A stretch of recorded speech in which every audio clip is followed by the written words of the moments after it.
Un an après sa création, l'opérationnalisation du Fonds bleu, l'outil financier de la Commission climat du bassin du Congo, est entrée un peu plus dans sa phase d'action avec ce premier sommet des chefs d'État tenu ce 29 avril à Brazzaville. Un sommet précédé d'une conférence des ministres.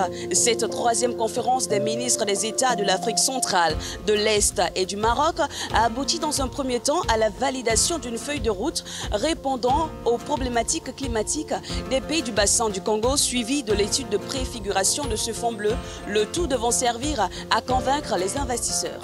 Nous avons aujourd'hui 24 projets sectoriels identifiés pendant les sessions de Brazzaville Finance Climat.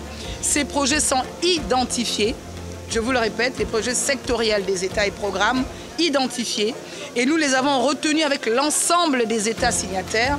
Et nous attendons plus qu'avoir des fonds pour pouvoir, après l'étude de préfiguration, trouver des financements pour financer les études de faisabilité.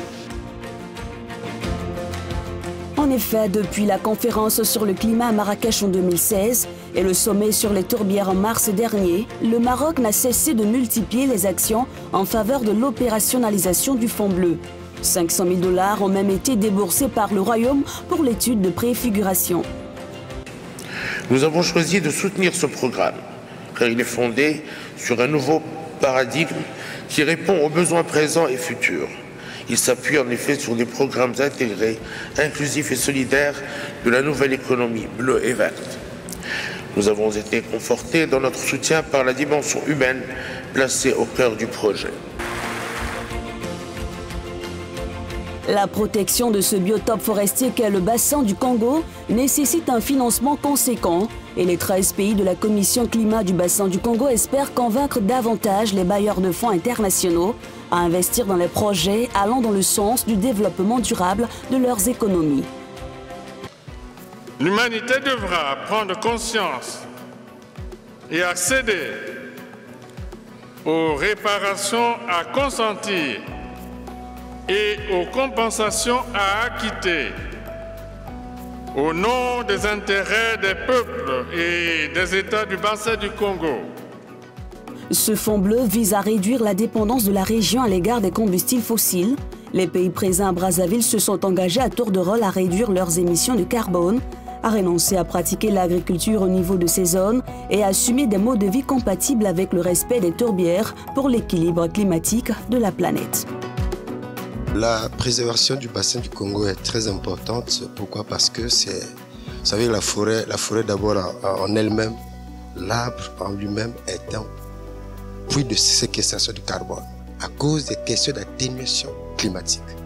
Voilà pourquoi il est important que les forêts du bassin du Congo soient préservées. La RDC détient 80% de ce réservoir capable de contenir des gigatonnes de dioxyde de carbone. Mais depuis 2016, ce pays est soumis à un moratoire sur les licences d'exploitation forestière industrielle. Une décision qui n'a pas empêché le pays d'accorder 3 concessions à des compagnies chinoises d'exploitation forestière. Les permis de coupe industrielle n'ont rien à voir avec la déforestation de nos forêts. Et aussi, il y a cette question du moratoire qui se pose.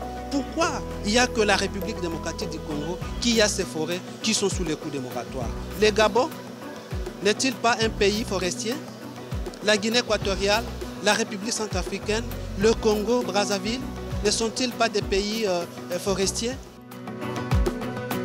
En attendant de s'accorder sur des lignes communes pour l'opérationnalisation de ce fonds bleu et le respect de leurs engagements, les chefs d'État présents à Brazzaville ont signé le protocole d'accord instituant la Commission bassin du climat du Congo, un pas de plus dans l'effectivité de la mise en place de ce fonds bleu.